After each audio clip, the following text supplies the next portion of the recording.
and welcome to episode 8.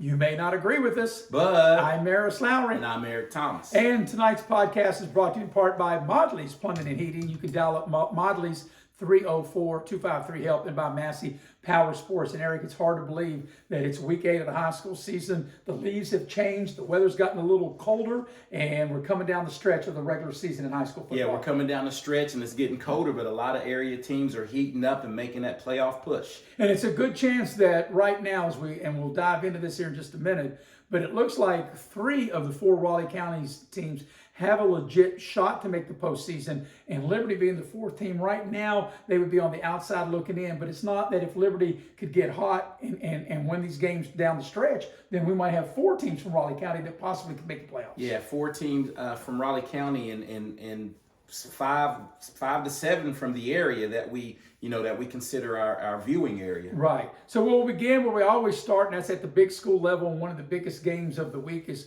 and all classes will take place Friday night, but we'll get into that a little later. But let's go back and review Beckley with a 50-burger. How about that? They beat down Riverside 50-12 on the road last week. And having been around this rivalry, and a lot of people say it's not a rivalry, but it's just as close as Greenbrier East, and these teams really like to get after one another. And the thing that impresses me most about this, Beckley's had some real good teams in the past, and I think this is the largest margin of victory in this series in a long time. Yeah, and not only that, can you think the last time that Beckley put up 50 points?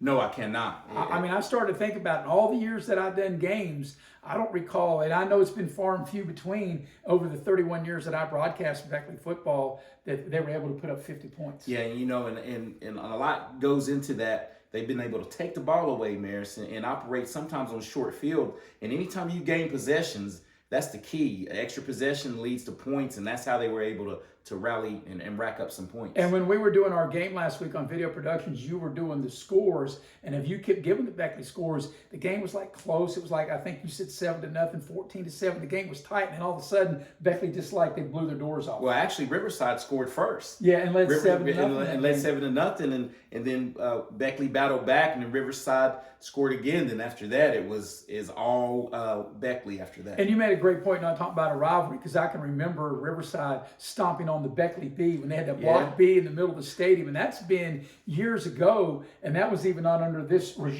coaching regime, under the last regime. And then also I remember a game down at Riverside where they had the state police involved in a game there, and I think you might have been at that one. Well, and then there was one time, and in 7-on-7s, my son having played for Beckley, I even told you this, it was at Concord, and they had to be separated because these teams, they really get after it, and we're saying this, but it's a good rivalry. I think they need to continue the series. Yeah, and Beckley is starting to take control of the rivalry. They've won the last 3 or 4 in a row. I know we did a game down at Riverside 2 years ago, the opening game of the season. Remember, got delayed by lightning, and then Beckley ran the kickoff back, got a big lead, and had to hang on at the end to win. Beckley's won, I know, at least the last 3, maybe 4 of the last 5. Yeah, and they've turned it around a little bit, and like you say, this group of kids that are on the team currently, the seniors, have never lost to Riverside. Yeah. Switching gears to AAA, as Shady, that was the game you and I were at last Friday, Eric, and Shady and Liberty, 35-12, and I actually think the game was a little closer than what that score indicates. Yeah, and when people say that, well, it looks like a blowout on the surface, but I think Shady knows the first 2 quarters, in the first quarter of the game, I think Liberty pretty much controlled the tempo and really set the tone and dominated that game and had some untimely turnovers. Yeah, Liberty able to take the opening kickoff, got a big return, went down and scored, was up 6-0. They were moving again. They threw a pick in the end zone. So Liberty threw 2 interceptions in the end zone and also had a fumble in the red zone as well. Yeah, and that's what you can't do on any level of football. And we say it, and I hate to keep beating a dead horse, but you can't give teams that you're even with, extra chances to score on you. You just can't. You got to protect the ball is life, and you have to protect that. And Shady, being at home, held serve, and that's what you're supposed to do. It's what you're expected to do if you're Shady, is to win the home game. Yeah, and if you're Shady, Coach Colacerto, he's still working through some things, but he has to I think they have to start faster. The Greenbrier East game, they've come back on these teams, but you can't do that. Continue to dig yourself holes and come back. They have the talent. Cal Colacerto, a quarterback. They have great wide receivers in Jalen Bailey and I forget the young man, Easley. Ashton Easley, and I mean the guy can flat out run routes and catch the ball, and they just have to learn to start faster. And Ramage, a tremendous runner that they have. Yeah, Ramage. Yeah. They have complementary football. What a lot of people say you need to have, As they come down to the stretch, the final 4 games. Not that their schedule hasn't been tough, but it's going to get a little bit more difficult for Shady coming down the home stretch. And it will in these games. Not that the earlier games didn't matter, but every week from here on out, it's earning a spot in the playoffs. You got to be ready. Now we switch gears to the Independence Patriots. Boy, what a huge victory that Independence got on the road. Yeah. They knocked Westside from the unbeatens, a 51-13 beatdown by the Patriots. Well, I hate to say I told you so, but you did tell me. I said 2 things that were going to happen. I said Independence is going to win, and they're going to win handily. And they did nothing against Westside, but I think leading up into that game, Westside had struggled with a couple of teams and ended up pulling away. And the schedule has really made Independence hardened and sharpened for this run in Double A. Well, 2 things I think that Independence had going for them: a tough loss against Oak Hill, and then they weren't able to play the Bluefield game. And they had those players, they had to go through that for a couple of weeks because they didn't get back out on the field the following week. And something that you had pointed out to me, which I always agree with, is true. It was their homecoming game, and you don't want to be somebody's homecoming opponent. And now they probably didn't have the dance after getting beat 51-13. I'm telling you, we always took it personal because it was always, we were taught that way. I had a couple of coaches say, not only are we going to go and beat them at homecoming, we might even go to the dance and dance with the queen. Yeah, take their dates. We never did that, but that's kind of like Animal House. Do you mind if I dance with your date? That's right. But that's one thing, and that's a great motivator because most teams, when they schedule a homecoming opponent, they schedule someone that they fully expect to beat. Well, let's face it, a layup. Yeah, that's what I said. They fully expect to beat them, and then when it turned back, but a huge win for Independence on the road. And we're all joking aside. They still have some young guys that be in Independence in some spots, and they're still growing. And this coaching staff, they prepare teams now for the playoffs. That's what it's all about, getting into the playoffs, not only getting there, but making a run to the championship. Our podcast tonight brought to you by Modley's Plumbing and Heating. You never know when you need a plumber till you need a plumber. Modley's 304-253-HELP. And by Massey Power Sports. And Eric, we need to do what with the podcast? Hey, we need to like, share, and subscribe. And also, it's at Warden Broadcast Network at YouTube. Please tune in. We need some folks to really tell us what we're doing wrong. All right, so now as we get into week 8, and that's why the title is You May Not Agree with This. Well, let's get back to the Mollies. That I think a lot of people in this area, the Mollies probably was called. They had to flush that bad WVU victory down the toilet. Well, we're not quite ready for that, but we'll get to that in a minute. I'm just saying. I know. All right, so now here's the thing as we get into the big games this week. And there's 2 stats that I looked up today. And, you got me thinking, because everybody knows how dominant Martinsburg has been in 4A. Yes. And I went back and looked at some of our former podcasts, and you were talking about going to spring meals. So I really didn't know how good they are or aren't. Let me give you a number. You may or may not know this. In 6 games, Spring Mills has scored 397 points. Wow. And how many points do you think they've given up? 7. 0. In 6 games, no one has scored on them. And I find that fascinating because a lot of these games, they had a running 4th quarter clock, and you think they might have some kids in there that haven't played a lot, and somebody can miss assignment here, turn over the ball there. In 6 games, no one has scored on them. Now, they do have a game with Martinsburg coming up in a couple of weeks, and that'll be a real test. But I don't care who you are at any level. If you can shut out every opponent, that's saying something. Well, this Spring Mills team is definitely for real, and we thought that, but still the litmus test when it comes to 4A, we're going to see what the big boys are about when Martinsburg. I don't know where it's at, but Martinsburg will be ready to play. Well, no matter where it's at, they can play in the parking lot. We know how good Martinsburg is. And until somebody beats them, and to me, Eric, I think, and this is one thing I think you would agree with, and I think most of our viewers that follow high school would agree with it, doesn't matter if you beat Martinsburg in the season. Because can you beat them when it counts in the postseason? Yeah, when it counts. And I think the Huntington team last year was prime. Like, I thought that team was physically good enough to beat Martinsburg, but they end up losing in Princeton, and we saw they had loads of talent across the board, and it was close for maybe a quarter. Maybe. Yeah, and they got beat back. Here's another thing, Bridgeport scored almost right at 500 points, 498. And now they've played one more game, they played 7. Now they've given up points, but to be able to score like that, and out of the 7 games, 4 of them were only 5-minute third and fourth quarters with the clock running, and they still scored that many So points. the thing, and a little bit of research that I've done, I've gone back and got and watched film, little excerpts from their games. This is not your typical Bridgeport They team throw the ball this where year. they just line up with that stack eye and run at you. I think they learned something last year in a loss to Princeton. They scored 70 points and lost. But now I figure they have to be a little more diverse. And what a big win at Parkersburg South last weekend. We saw Parkersburg South has a good running game, great wideouts, and a good quarterback, well coached. And Bridgeport went and laid the hammer. Yeah, they held them to 21 points and scored 50. Right. 56. And it'll be interesting coming up here in a couple of weeks because Bridgeport and Fairmont are going to hook up in Fairmont's East-West Stadium here in a couple of weeks. And that's going to be a battle for number one. For the top spot. For the top spot, hosting all the way through. All right, so we get into the big games of this week. Of course, in 4A, none bigger, I don't think, statewide than Beckley playing Princeton. Beckley at 5-1, second year in a row. Beckley started out 5-1 in their first 6. Princeton undefeated right now, 6-0, coming off a bye. And if you remember, Eric, you and I did the game on Video Productions last year, and this is where Beckley hit its skid as Princeton roughed Beckley up on their way to going to the Big School Championship. But I think things are different this season as Beckley will have to go on the road to Princeton. Yeah, and I think Beckley, I think that loss turned into 2 losses for Beckley last year. But I think different group, same group of guys, but different mindset when it comes to Beckley. And I think this is a game where they want to go. They were truly embarrassed 2 years ago down at Princeton. Yes. And, that still sticks in the craw of those kids, but they better strap it up as soon as they get off the bus, that being Beckley, when they go to Princeton.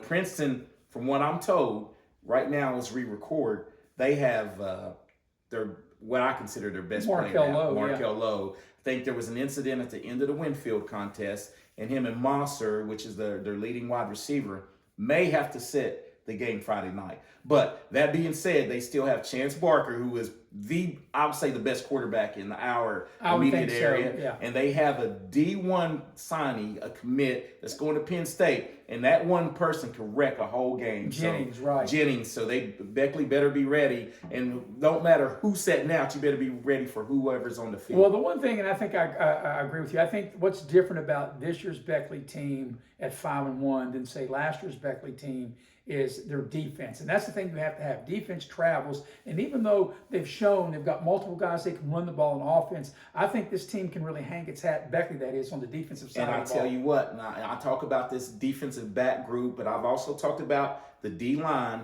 They have great linebackers, but I think the difference in this game is pressure on the quarterback, and the defensive backs have to make plays. And that what I mean by making plays, turn the ball over, knock balls down. You can't have the yak, when giving up the big plays. And that's what Beckley did last year. And I think that's one thing they concentrated. Coach Surratt, I think really this year, and the coaching staff have said, look, if you're going to beat us, it's going to be 1,000 knife cuts to us. You're going to have to drive it down our throat the whole length of the field, and I think they've been doing great about not giving up the big play. And I think for Beckley to win this game, they can't get in a shootout. I think they've got to make it a street fight and try to win the game in the 20s. I think that if you're going back and forth, I don't think Beckley can win a game 42-35 or something like that. I think they got to keep it in the 20s. Yeah, and I think that's what they plan to do. And ball control, time of possession, and getting after it on the defensive end. Well, that ought to be interesting. This is the first of the last 4 games that Beckley has, and if Beckley somehow couldn't run the table, I know you got to win one at a time.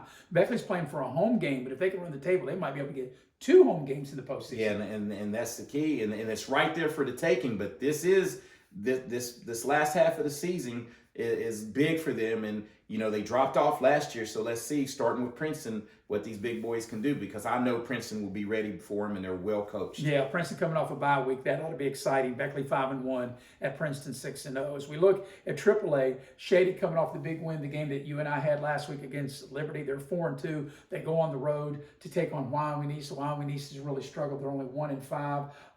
You and I had a chance to do Shady at Wyoming East a few years ago when the game got into a brawl, and it was in the mud. They have turf now, but they didn't have turf then. That was like 3 years ago. And actually, they skipped a year of not playing because of that. But you would think Shady would have the upper hand, even though the game's at Wyoming East. Yeah, and here's what I want to say. I want to direct this to all these coaches. around this area. It's good to have all these games. I mean, so what? It was a little scuffle a couple years ago. Let's get back to football, play. right? And I think all these teams, all area teams, should play one another if you feel, especially, we want to get into that, but I just think you should play each other, and I'm glad to see Wyoming East and Shady back on a Friday night. Yeah, so you and I will be in Coal City on Friday night, and Mingo Central 2-3 against Independence 4-1. We talked about Independence coming off that big road win against Westside. Now they're at home. It's homecoming at Independence, and now what's Mingo Central going to think that Independence scheduled them? But when you don't have all your games, let me rephrase this. The way Independence had been, they'd only been playing 9 games, and they had the first 3 on the road. And I guess the way it is, somebody's got to be your homecoming opponent. Yeah. And it worked out that Mingo Central just happens to be it. Hey, I know, but if you're Independence and you feel that way, Mingo Central's gonna come feeling some kind of way. But Independence, I look for them to run the streak to 21 games and handle business, and they'll be able to dance with their own queens this week. So we'll see how that works out. Eric and I will have that on video productions. Looking forward to that. It's a 7:00 kickoff, and we're thinking the weather, like I said, as we were recording this podcast, it's a lot of rain, a lot of, the leaves have changed. We're sitting here in the middle of October, and, we'll see if weather becomes a factor in the passing and kicking game. Definitely, since all the fields are turf, it's not that big of a deal. But we've done games where the rain has come in, the fog's come in, and you can't see out on the field. We've had a lot of different things happen up in Independence, some severe cold and fog and everything. So Liberty will have a bye. They are 2-5, and this is, I think, a very good time for them to get their bye. Yeah, we need to talk about this Liberty team a little bit. We both see improvement, a lot of improvement, but what they can't do is turn the ball. They've had 10 turnovers, 10, maybe 11 turnovers in the last 2 contests. You can't do that, and that's what ended up snowballing against Westside. The score of the game was 27-22. They turned the ball over 4 consecutive possessions. Can't do that. Westside was able to score, end up a blowout. Yeah, Riley Martin's been the really glue that's held the team together. He seems like he's been playing for 6 years. Maybe he got a COVID year or a redshirt year. Hey, seems like he's played forever. Marty and Williams is usually sure-handed ball carrier, and he fumbled a couple of times. And you just can't do it. You just Liberty on this bye week, get your stuff together. Yeah, and you got Chris Bowman, a good receiver. And of course, they got the quarterback in there, Chase Shea, who's in subbing for Jackson Workman, who broke his leg earlier in the year. And I will talk about Chase Shea. You'll take the good with the bad with him, because I've told you this, and we were on a commercial break, and I said, this kid will throw it into traffic, and he has a good arm, good baseball player from what I hear, and I think he's really playing as well as he can. Well, this podcast, like all of our podcasts, is brought to you by Modley's Plumbing and Heating. You can dial up Modley's at 304-253-HELP. I'm going to need Modley's to come to my house tomorrow. I've got to fix something for my mom. They'll take care of that. Also by Massey Power Sports. And, Eric, so now as we look in to the top games around the state, we've already touched on Beckley and Princeton. Beckley 4A, Princeton 3A. That's not going to make a difference when they put it on the tee. Yeah, because Princeton's one of those teams such as Bridgeport, Fairmont. We talked about this. Bridgeport, Fairmont, Spring Valley, and Princeton can compete with the top teams in the 4A ranks. Right. Another game that I think is going to be outstanding in AAA, you got Polka, and I'm surprised they're 3-3. I think they're a little better than that record suggests. They go to Scott, who's 4-2. You and I, we saw Scott when they played Independence. Yeah, and this is when we had a chance to see Polka and Scott, and this is a game where I think the big play. Both teams have capabilities of making big plays in the passing game. So I think, maybe I give Scott the edge with the home field advantage, but Polka's more than capable of going to Madison and getting a victory. We also encourage you to like, share, and subscribe. And it's at Warden Broadcast Network at YouTube. And we appreciate if you do that. Another game, a real area game too, that's a rivalry. James Monroe 5-2 against Midland Trail 2-4. And even though Midland Trail is 2-4, it's a home game. You can forget the records. This should be a really good game. Yeah, and James Monroe, trying to position themselves to get into the playoffs and make some noise. And Midland Trail, they're always a tough out. I missed the rivalry, the Patriots versus the Patriots, but Midland Trail and Independence used to play, but they will come and they will be ready for for James Monroe. Yeah, you're jumping ahead. Greenbrier West is what we're talking about next. Greenbrier West takes on Petersburg, and to my knowledge, might be the first time they've ever played. That's a pretty good haul for Greenbrier West to go to Charmco up to Petersburg. Yeah, and the reason they played, I guess it was not Pendleton County. They played early. So this is one of their long road trips. Yeah. But I had a chance. I'm real good friends with one of the coaches. Well, two of the coaches, Jared Robertson and of course Owen Schmidt. Played at WVU. Played at WVU, and Kelly Vaughn, who was an all-time great, who played nose guard and quarterback. Yeah, that's kind of odd, isn't it? That's when you know you're pretty tough. But talent. I had a chance to talk to him, and this Greenbrier West team, it's week to week. They're learning, and they're well coached. So I look for them maybe go on the road and get a victory. All right, now we're going to switch gears to college football. We're going to talk about the Mountaineers, the Marshall Thundering Herd, Virginia Tech, and some of the big college games this week. And, of course, the Mountaineers, you were there, Eric. They come up short against a very good Iowa State team. And, actually, I didn't really realize this till I heard Neil Brown talking this week that the 3 losses that West Virginia has this season, they lost to Penn State's undefeated, Pitt undefeated, and Iowa State. So all 3 teams that have beaten West Virginia are undefeated right now. Yeah, and it's not that's not making excuses. Just Neil Brown just stating a fact. Yeah. And that's true. And usually if you lose, you want to lose to teams that go on to get victories. And this Iowa State defense is for real. Tough to move the ball on. So the Mountaineers at home, 7:30 on Saturday night. They will be taking on Kansas State. Kansas State's coming off a 31-28 victory against Colorado in prime time. Yeah, and prime time is getting, I think, Travis Hunter, who a lot of people think is going to be the Heisman Trophy winner, but you know how they like to give him the quarterbacks. Right. But I think he's a special kind of player. Plays a lot of snaps on offense and defense, and he can be a factor in any game. I think the key to this game for West Virginia, see if you agree, how West Virginia can contain the Kansas State quarterback, Avery Johnson. Yeah, this quarterback is a little dynamic, and you know they went against Rocco Beck. And that guy is under the radar and underrated. He was real savvy for Iowa State. The Iowa State quarterback, and, right. And this, the passing game, they have to be able to control the big play. They gave up West Virginia gave up a 60-yard touchdown, and the team only threw for 260 yards.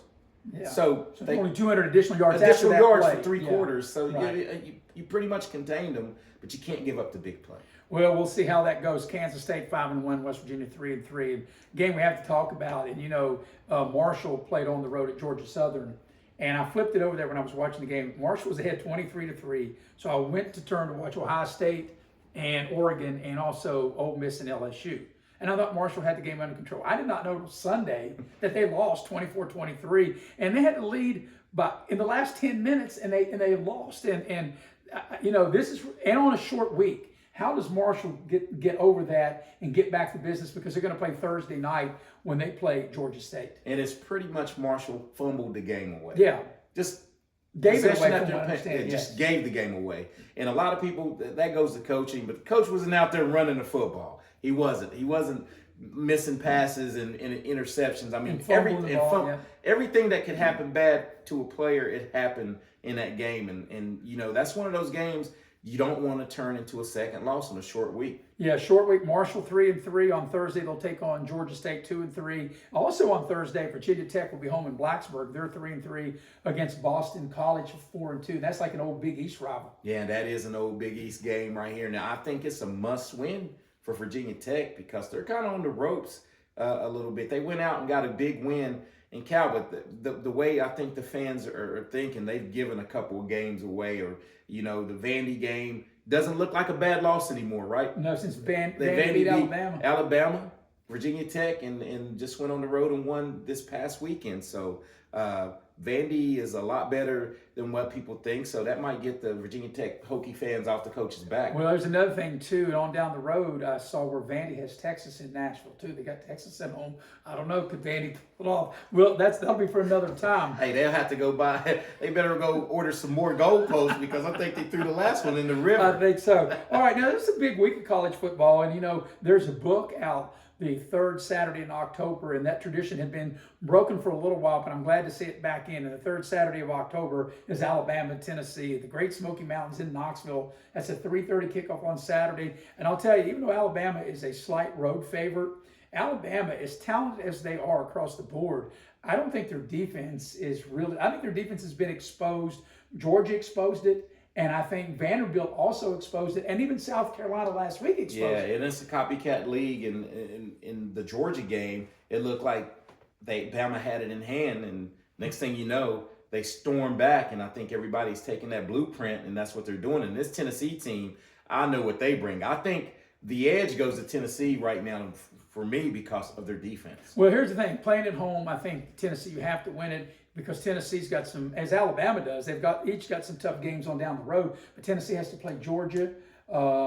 I don't think Tennessee or Alabama each play Texas, but they each got some tough games. So the loser of this is going to have 2 losses, and if they're going to make the college football playoff as an at-large, because the loser of this game is probably not going to play in their conference championship. Yes. So the loser of this is probably going to have to run the table. And it's just like in the way the SEC is set up. You have Ole Miss going on the road losing to LSU, and now I don't know if either one of those teams play Alabama's LSU. got to play LSU. I mean, so it's a lot. This is a big game because on the horizon are some tough games down the schedule. Another big game, and I know you probably won't agree with me, but on this one, but I think Louisville is going to upset Miami, Florida. They play in Louisville at noon. Miami's undefeated. I think Louisville gets the Canes this weekend. Yeah, and that's where we definitely don't. I know we're going to disagree on that. Hey, they beat Notre Dame, so Miami's going to go beat. Well, Notre Dame beat Louisville. Yeah, that's what I'm saying. Excuse me. If Notre Dame beat Louisville, Miami definitely Well, go down. but it's different because it's a home game for Louisville. It's a noon game. They only get rowdy down there at night, so it's We'll see. But I think you heard it here first. So, you may not agree with us, but Eric's already said he's got the U. I got Louisville. We'll see how we'll talk about this in next week's podcast, how this comes out.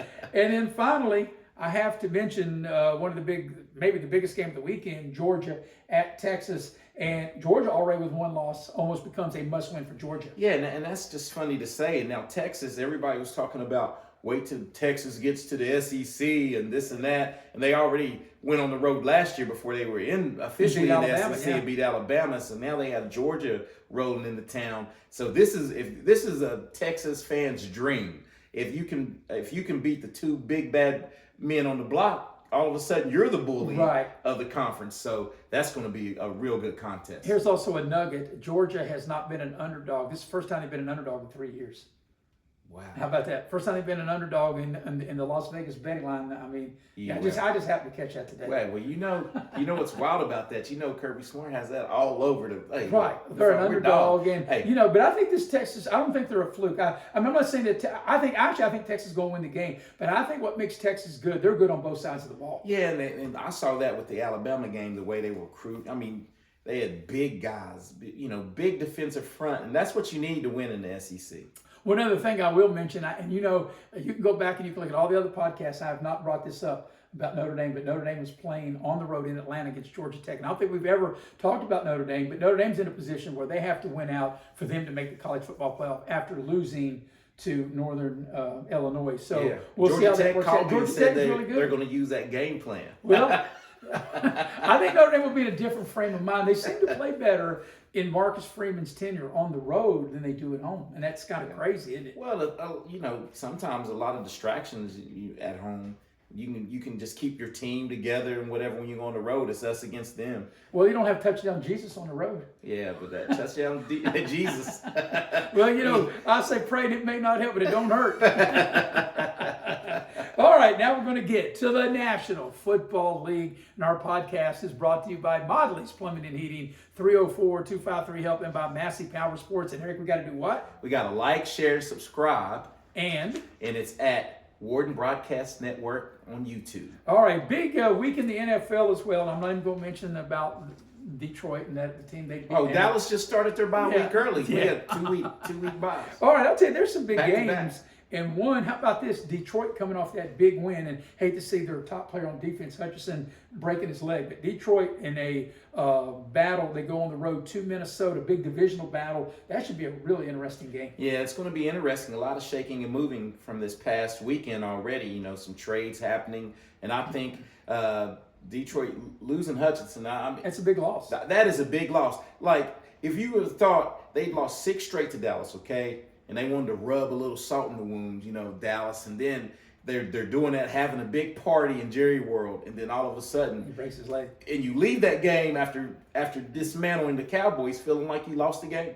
Well, and here's what I mean by that. You won the game, but in the grand scheme of things, to beat even win their division, they need that. They need that kind of pass rush that young man gave them, and that's a tremendous loss for Detroit. And I'm going to run this by, and we'll see if you agree with me, Bud, on this. I think, forget about their career, but how these two quarterbacks, Goff and Darnold, are playing right now. I think they're two of the top 5 quarterbacks in the league the way they're playing right now. The way they're slinging it, they're doing a great job, and Goff looks like he's in his comfort zone. But let me tell you this, and this is for any fan. Any quarterback out there is only as good as his line. Right. And if you look, the two teams we're talking about, Detroit might have across the board the best offensive line because they've been bad for so long. Right. Okay, they've had a lot of first-round draft picks, and they've hit on every one of those linemen.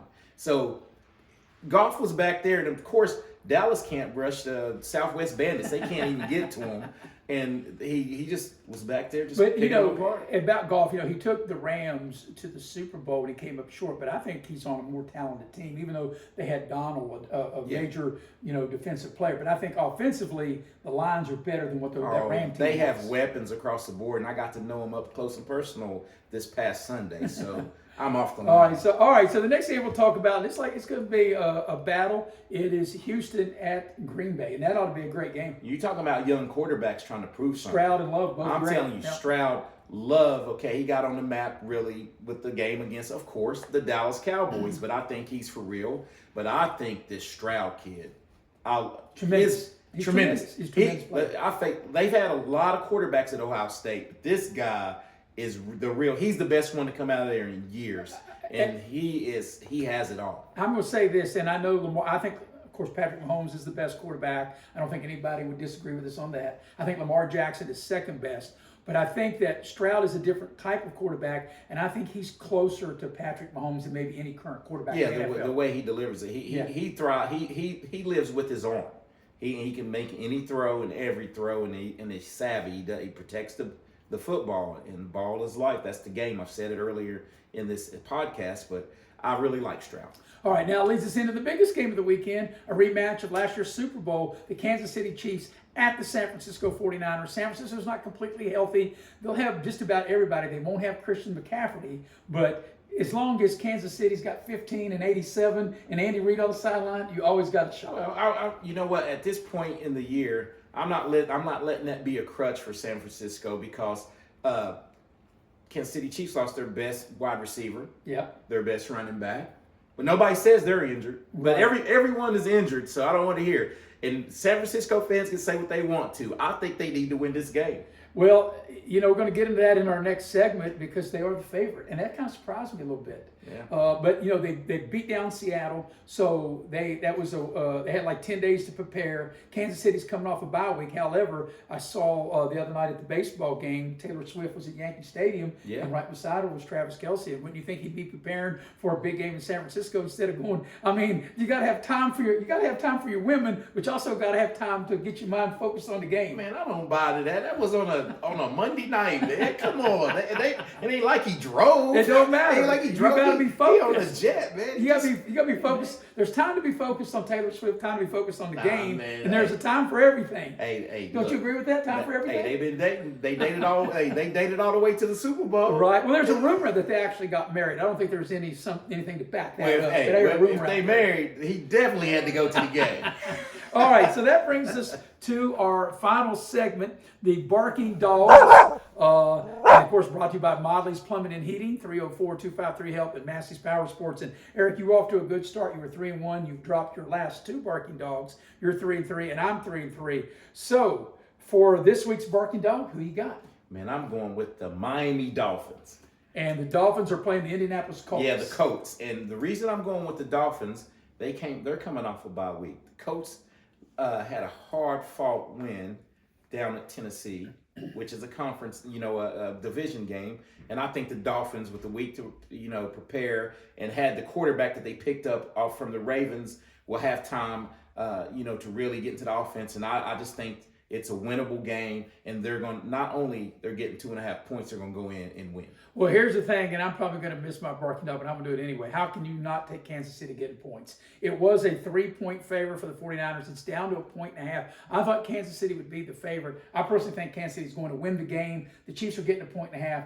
you get Patrick Mahomes in points. I can't go against that. I'll take Kansas City as my barking dog. Hey, well, my dog the last couple of weeks he had went to the vet. You know, got a tetanus shot. He's back and ready. He needs to growl a little He's bit gonna growl. instead of Had bark. He needs to 0 growl a bite little bit. last week. So once again, we want you to do what? Like, share, and subscribe, and catch us at Warden Broadcast Network on YouTube. And for Eric Thomas, I'm Maris Lowery, and you may not agree with us, But and we appreciate everyone who can subscribe, like, and and share. share. Thank you very much, everybody.